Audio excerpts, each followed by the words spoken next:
Fala, galera! Então, vamos lá, vamos terminar o nosso curso.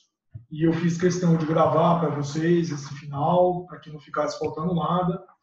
Eu vou fazer uma panorâmica aqui da Primeira República até a Nova República. Eu sei que é muita coisa, mas, ao mesmo tempo, é o compromisso que eu tenho com vocês de passar todo esse conteúdo, mesmo que de maneira, como eu disse, panorâmica, né? Resumida, mostrando o que mais aparece aí no seu vestibular.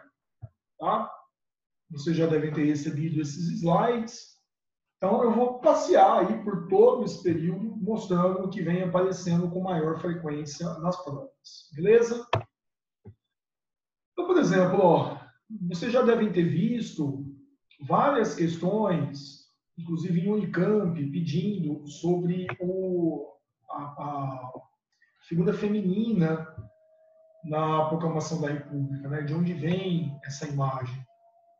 Isso é originado lá atrás, na verdade, na República Romana, só que a República Romana é muito antiga, então, para aquele contexto, 1889, a inspiração vinha da República Francesa, tá? Da famosa imagem aqui da liberdade, que é do período da Primavera dos Povos. Tá bom?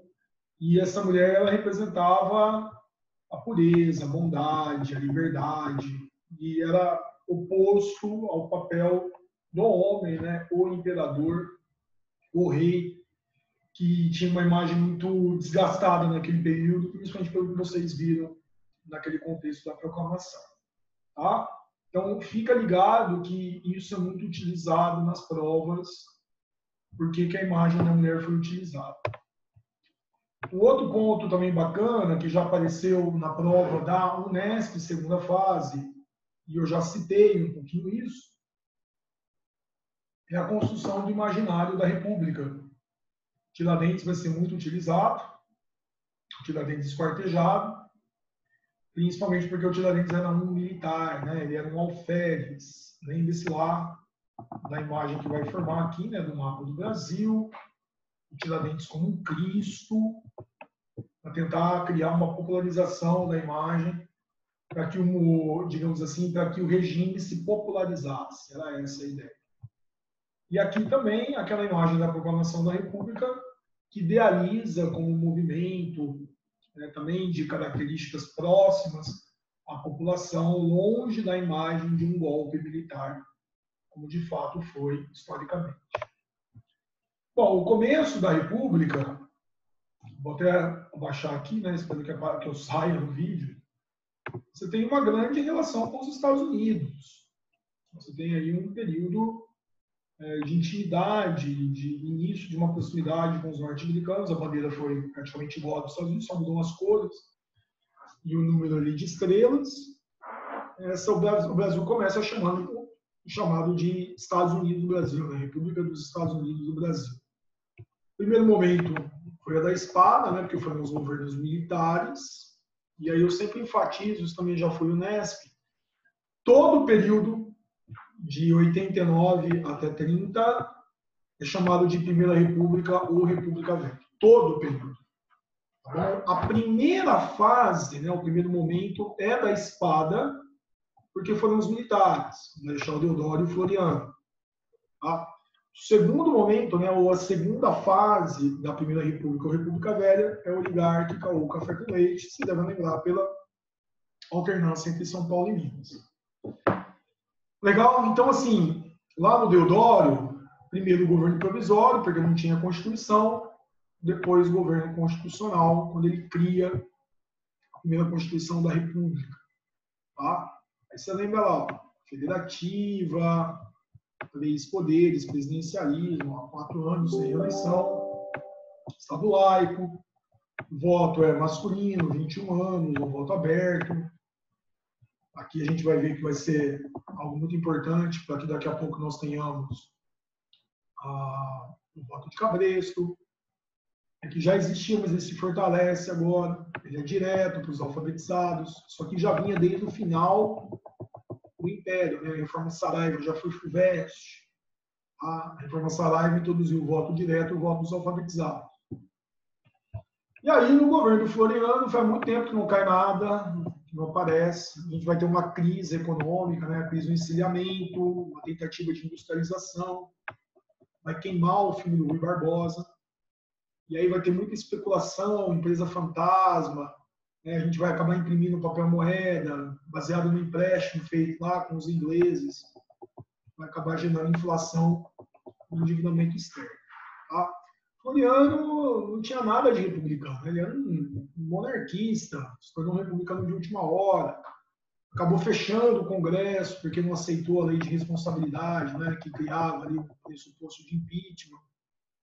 E aí vai estourar uma primeira revolta da Armada, a Marinha vai ameaçar bombardear o Rio de Janeiro, depois do fechamento do Congresso, né, forçando Floriano a renunciar, e Floriano renuncia. Tá? Ele não vai completar ali nem 9 meses de governo. Tá?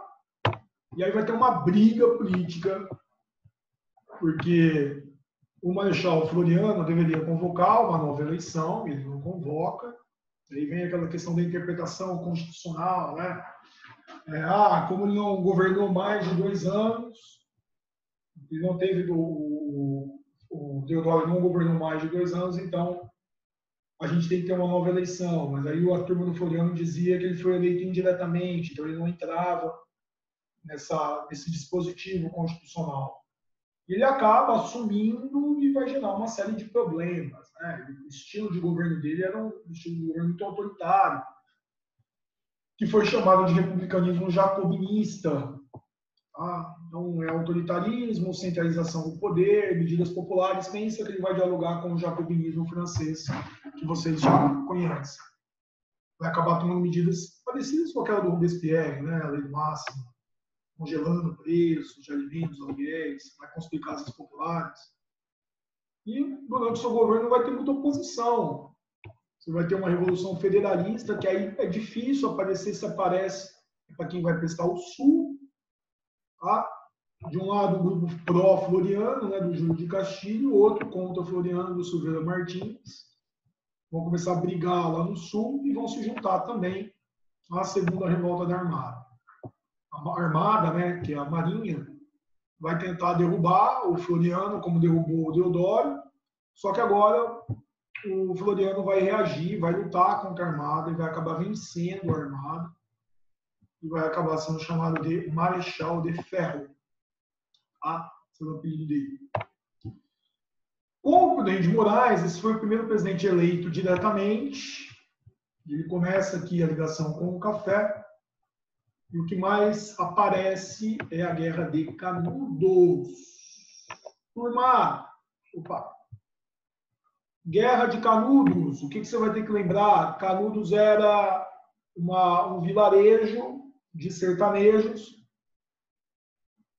Ali eles tinham a liderança do Antônio Conselheiro. O Antônio Conselheiro era um monarquista, um crítico da República, dizia que a República era um pecado na terra. A República tinha aumentado os impostos. A República não era um bom governo na visão do Conselheiro. E a gente deve recordar que o Conselheiro tinha posições sebastianistas. O Conselheiro, criando o Arraial, acabou arrumando briga com a República lá no Rio de Janeiro, porque eles consideravam aquela região um foco monarquista, com latifundiários, porque digamos que as pessoas preferiam ir para Canudos do que trabalhar a troco de nada nos engenhos. Então os latifundiários estavam perdendo mão de obra para Canudos. E também naquele contexto a igreja estava perdendo fiéis para Canudos. Tá? Lembre-se disso, né? Canudos sendo considerado um foco monarquista de um bando de fanáticos, e por isso eles fizeram várias expedições até destruir Canudos em 1897. Fica bem ligado com a questão de em Canudos a visão política ser monarquista. Tá? O Campos Salles, que é o presidente na sequência, 1898-1902, ele vai estruturar a política dos governadores, também chamada de política dos estados, que era uma troca de favores entre o presidente e os governadores dos estados, para conseguir apoio aos deputados, perdão, apoio dos deputados votando a favor do café com leite. Então, é uma troca. O presidente envia verba para os estados em troca de apoio de deputados e senadores votando a favor das políticas de paulistas e mineiros para o café. Tá? E isso, os governadores dos estados, né, os oligarcas, pediam apoio aos prefeitos, pediam apoio aos coronéis, tá? Para conseguir reeleger esses deputados e senadores. Então, vai ter uma hierarquia de liberação de verba, né? O presidente libera para o governo do estado libera para o prefeito pede apoio para o coronel ajuda na fraude eleitoral, vocês devem lembrar, naquela época não tinha justiça eleitoral, e as eleições eram naturalmente fraudadas. Era muito comum eles usarem o termo, né, bico de pena, caneta, bico de pena, que aumentava o número de votos, pessoas que já tinham morrido apareciam para votar, pessoas que eram inimigas dos cafeicultores não eram eleitas, né, tinha uma degola da oposição. Então, essa política conseguiu neutralizar a oposição durante muito tempo, ali no período da Primeira República. Tá? Rodrigues Alves é um presidente muito importante, é no governo dele que vai acontecer a expansão da borracha, então um surto da borracha naquele contexto, lá na região norte do Brasil, né, no Amazonas e no Pará. E lembre-se que isso acontece devido à segunda revolução industrial, lá na Europa, e há uma grande demanda, né, pelo látex para a produção de pneus e também pneus de carros e bicicletas. Vai gerar um grande desenvolvimento na região de Manaus, né, a gente fala em Belle Époque Manauara, grande representação disso é o Teatro Amazonas, tá? E aí decaiu por causa da concorrência da borracha asiática, tá? Por parte dos ingleses. E aí não teremos mais o esplendor da borracha do norte do Brasil. Bom, a borracha também vai acabar acrescentando um novo território ao Brasil, pelo Tratado de Petrópolis, não se esqueçam isso ainda no Rodrigues Alves. E nós teremos ali a anexação do Acre, junto à Bolívia. O Brasil vai pagar 2 milhões de libras e vai se comprometer a construir ferrovia Madeira-Mamoré. Você deve lembrar que depois foi desativada, né? O Brasil vai acabar construindo uma BR na região para ajudar a Bolívia a ter acesso ao Oceano Atlântico. A Bolívia é um país tampão. O Brasil anexa o Acre porque a Bolívia estava querendo expulsar toda essa galera, os brasileiros aqui, cedendo a região da exploração de uma empresa estrangeira. Outro destaque importante é a reforma urbana do Rio de Janeiro. E essa reforma urbana dá para você relacionar aquela noção de necropolítica do Aquilim Bembe, porque o governo está fazendo uma grande reforma no centro. Você deve lembrar que o Rio de Janeiro era uma cidade fétida, feia e mortal. Você tinha muitas doenças sendo transmitidas por ali, pela falta de saneamento básico na cidade. E aí o prefeito, Pedro Passos, o médico sanitarista Oswaldo Cruz, resolvem sanear a cidade, né, para atrair investimentos imigrantes, que ninguém queria ir para o Rio. Então o que eles fizeram? Vamos nos inspirar na Belle Époque, fazer largas avenidas, passeios públicos, né, iluminação elétrica, teatros, praças, vamos destruir, colocar um bota abaixo, acabar com os cortiços e vamos fazer aí uma nova capital. Aí aqui eu vejo uma necropolítica. Por quê? Porque quem morava ali no centro teve que subir o morro. Vai acontecer uma grande favelização. É uma política da morte. O governo vai escolhendo quem vive e quem morre. Tá? Quem estava nos cortiços vai acabar indo para os morros. Tá?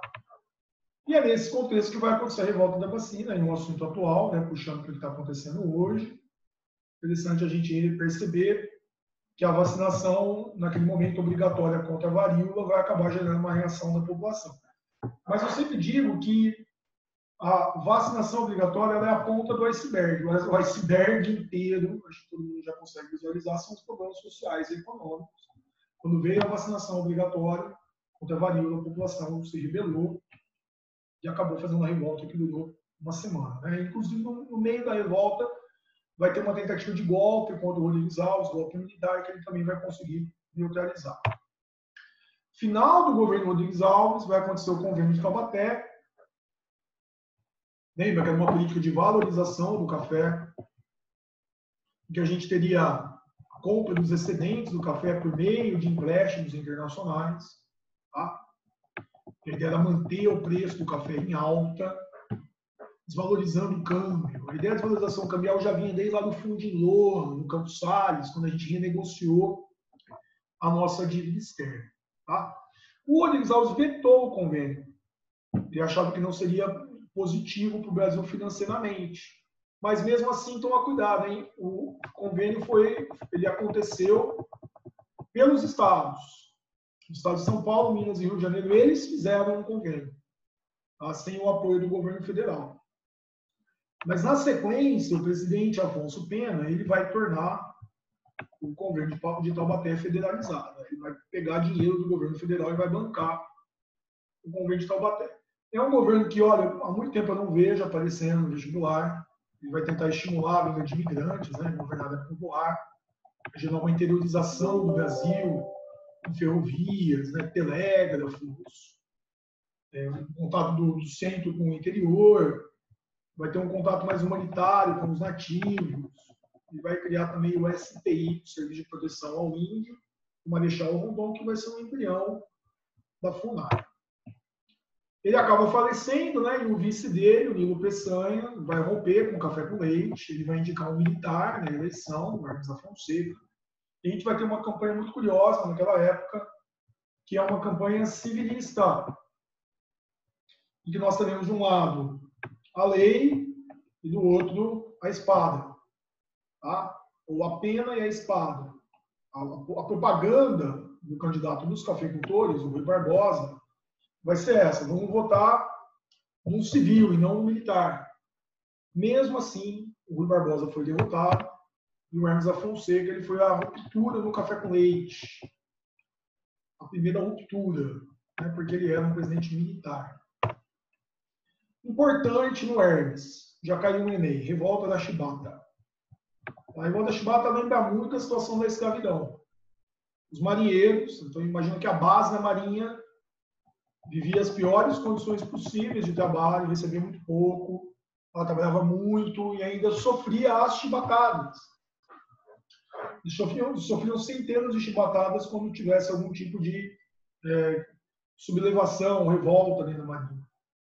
E os marinheiros, liderados por João Cândido, né, conhecido como Almirante Negro, tomaram navios de guerra encouraçados e ameaçaram bombardear o Rio de Janeiro.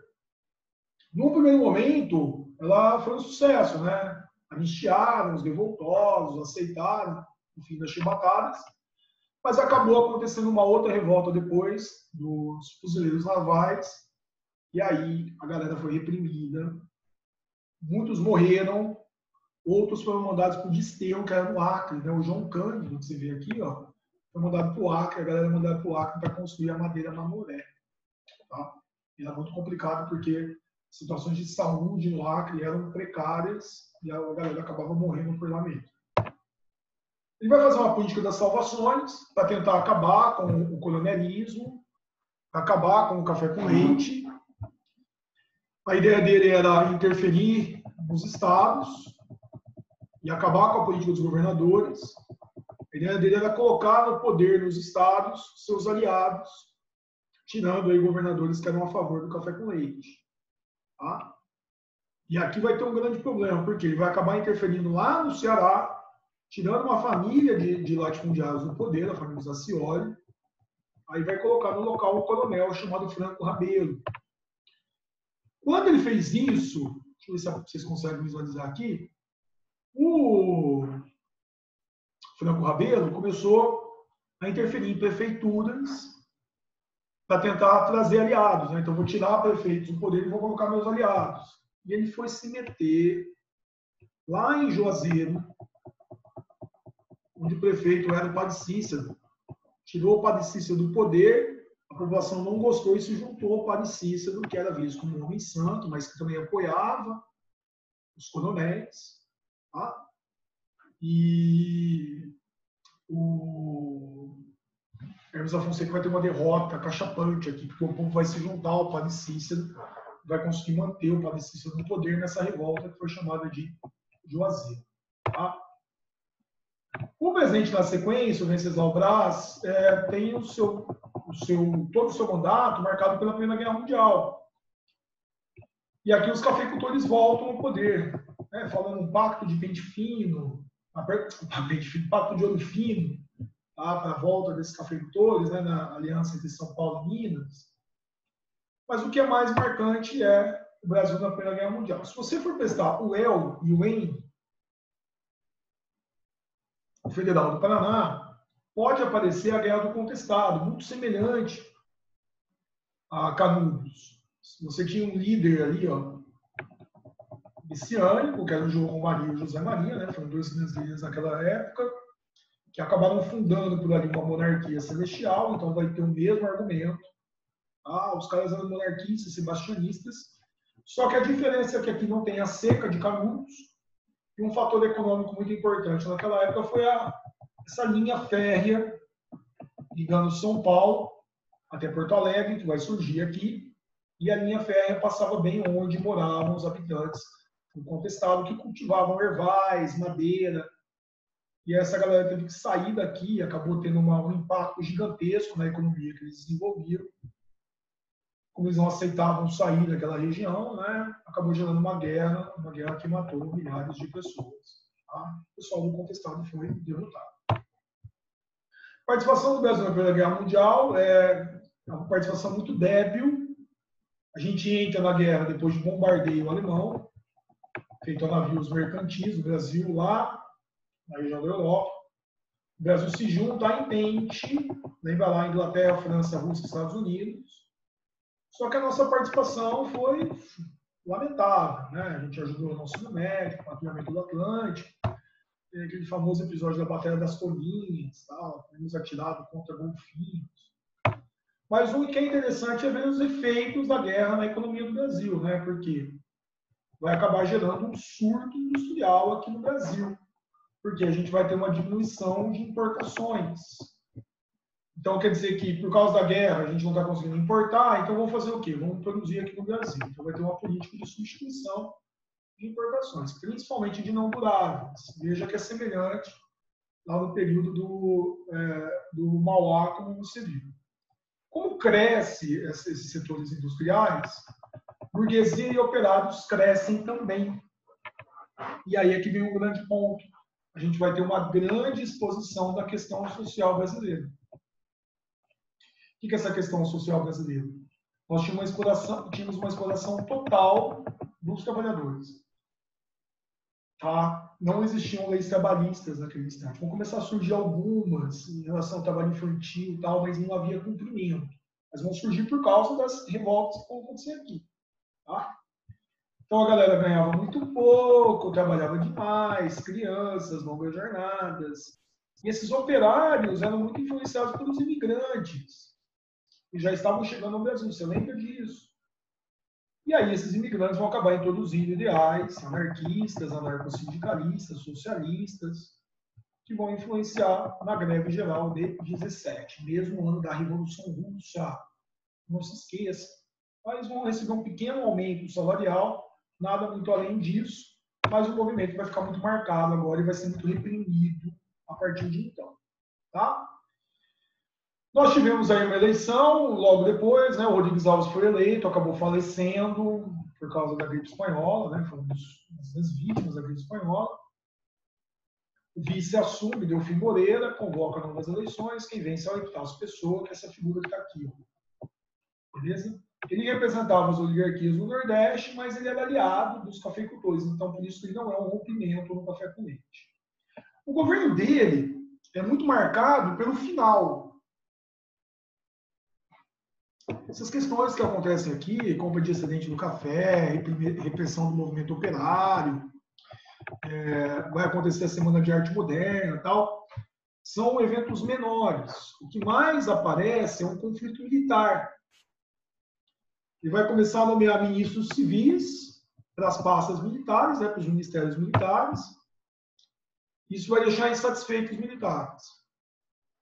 No finalzinho do governo dele, nós teremos um episódio das chamadas cartas falsas. Vão publicar cartas nos jornais que eram supostamente assinadas por Arthur Bernardes. O Arthur Bernardes era o sucessor dele, um político mineiro. Nessas cartas, o Arthur Bernardes ofendia os militares, ofendia o Hermes da Fonseca, ofendia o Nilo Peçanha, tá? E dizia que se ele fosse eleito, ele ia fechar o clube militar. Tá? Gerou uma tensão gigantesca naquele momento, quando aconteceu esse episódio. Estávamos prestes a ter as eleições, em 22, e queimou o filme do Arthur Bernardes, de certa maneira. Tá? Mas, mesmo assim, ele venceu a eleição. Depois que ele vence, ele vai atrás de quem teria sido responsável, ou os responsáveis, pelas cartas. Ele achava que era a turma do Hermes da Fonseca. Tá? O Hermes da Fonseca foi preso, um dia de prisão, em uma prisão domiciliar. Tá? Ele mandou fechar o clube militar, isso antes de ele ter sido eleito. Então ele está fazendo essa tabelinha com quem? Com o Epitácio Pessoa. Epitácio Pessoa e Arthur Bernardes estão se voltando aí contra os militares. Os militares insatisfeitos, liderados pelo filho do Hermes da Fonseca, o que eles vão fazer? Eles vão sair lá do Forte de Copacabana, na manhã do dia 5 de julho de 22, e vão marchar em direção ao Palácio Catete para derrubar o Epitácio Pessoa e evitar a posse do Arthur Bernardes, que era o inimigo público, digamos assim, dos militares. Só que vocês lembram que eram centenas de pessoas, só que acabam só sendo 17 do Forte, apoiados por um civil que estava passando na rua, um engenheiro. Eles continuaram marchando e foram detonados, né? Sobreviveram 2. Foi tudo brigadeiro Eduardo Gomes e o Siqueira Campos. Só que esse forte vai dar início a um movimento tenentista. O início do tenentismo é aqui. E o tenentismo era o quê? Um movimento de jovens militares de baixas e médias patentes, que não tinham uma ideologia definida. Tá? E as ideias dessa turma iam mais em encontro às da classe média brasileira, de reformismo, tá bom? Principalmente nos setores da política, da educação, da justiça. Eles queriam o fim do voto de cabresto, então defendiam eleições secretas, a criação de uma justiça eleitoral. Tá? E eles vão ser muito ativos nesse momento da política brasileira. Pois é, o Arthur Bernardes assume e ele vai ter que governar praticamente em estado de exceção, né? Por quê? Para reprimir os movimentos dos tenentes. Ele vai ter que fazer uma repressão intensa a essa turma. Por quê? Olha o que vai acontecer. FUVEST.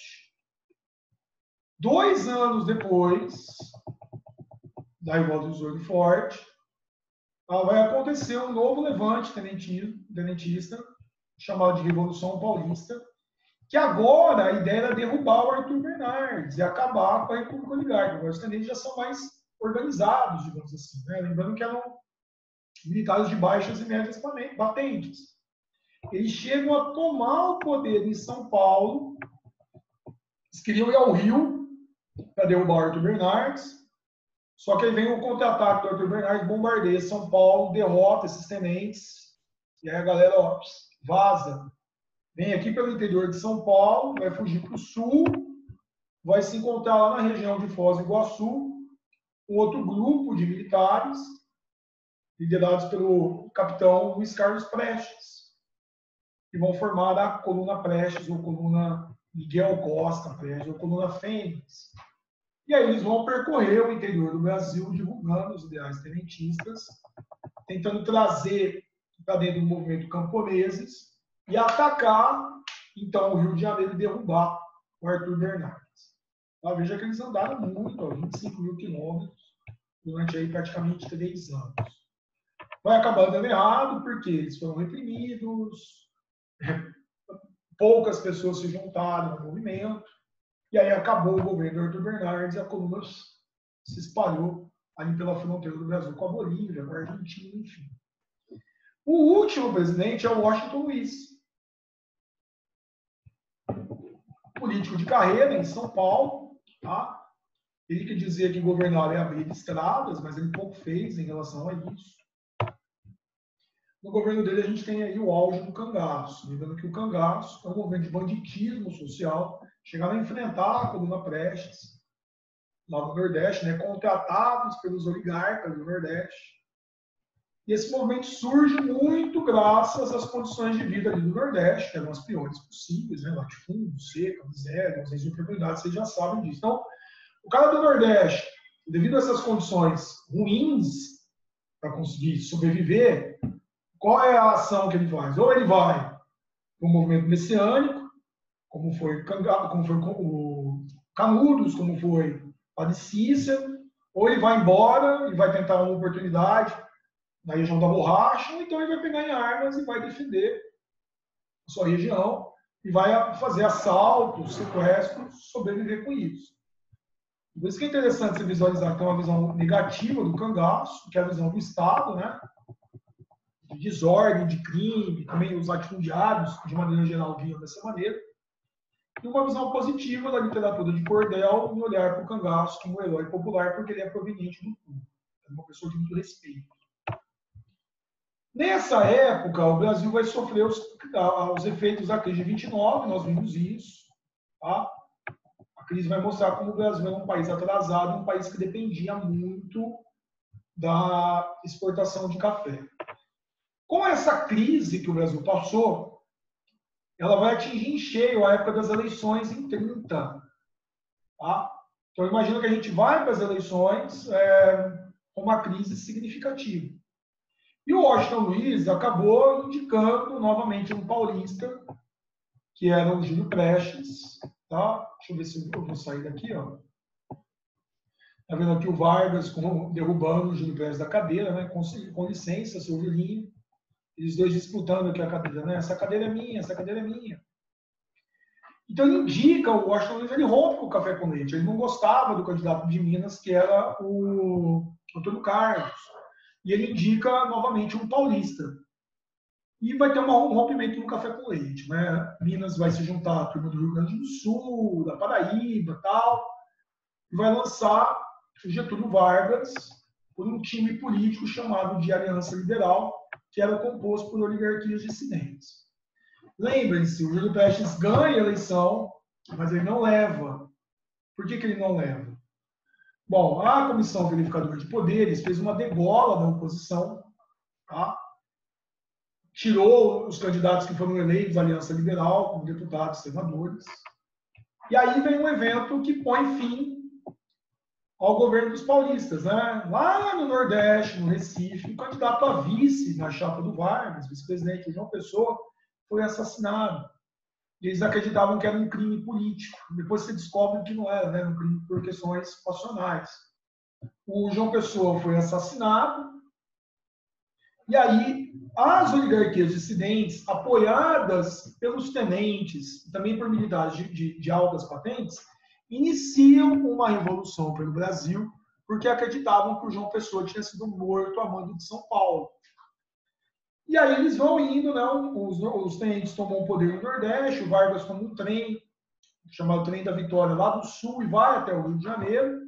Chegam até o Rio de Janeiro, tomam o catete, prendem o Washington Luiz e tomam o poder. O que foi chamado aí de Revolução de 30. Eu gosto dessa frase do Boris Fausto. Era fácil identificar quem havia perdido, mas difícil dizer exatamente quem havia ganho. O que significa isso? Quem perdeu? Foi São Paulo. Tá? São Paulo foi derrotado. Os cafeicultores paulistas, tchau. Tá? Vão ser derrotados a partir de agora. Mas quem ganhou? É um grupo muito heterogêneo. São oligarquias dissidentes de vários estados, são tenentes, são intelectuais, tá? São industriais. Essa turma vai reivindicar poder quando Vargas, a partir de agora, quando Vargas tomou o poder. E aí eu conto para vocês sobre o Vargas daqui a pouco no próximo vídeo. Valeu?